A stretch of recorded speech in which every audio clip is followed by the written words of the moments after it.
ধরো তুমি কোনো একটা রিল বা ভিডিও আপলোড করলে, ফেসবুক বা ইনস্টাগ্রাম বুঝবে কি করে যে তোমার ভিডিওর সাবজেক্ট কি আর কাদের বা সেই ভিডিওটা দেখাতে হবে।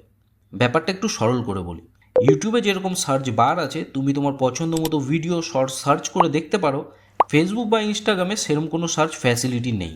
মানে এখানে যে সার্চ বারটা দেয়া আছে সেটা ভিডিও বা রিল সার্চ করার জন্য নয়, বরং কোনো মানুষ, ব্যক্তি বা কোনো পেজ সার্চ করার জন্য।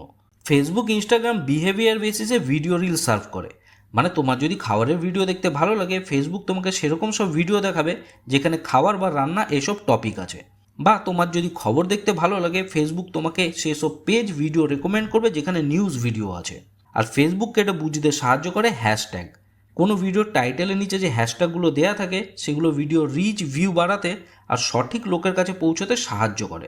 আসলে ভিডিওর টাইটেল তো সবাই ইচ্ছে মতো দিয়ে দেয়, আর ফেসবুক ইনস্টার ভিডিওর টাইটেল থেকে বেশিরভাগ সময় ভিডিও সাবজেক্ট বোঝা যায় না, আর তাই ভিডিও সঠিক লোকেদের কাছে পৌঁছায় না, ভিউ আর রিচও ইনক্রিজ হয় না। তাহলে তুমি বুঝবে কি করে যে তোমার ভিডিওর জন্য সঠিক হ্যাশট্যাগ কোনটা? সেই টপিকে আসছি, তার আগে কিছু এক্সাম্পল দেখি, নাহলে ভুলটা কোথায় বুঝবে কি করে।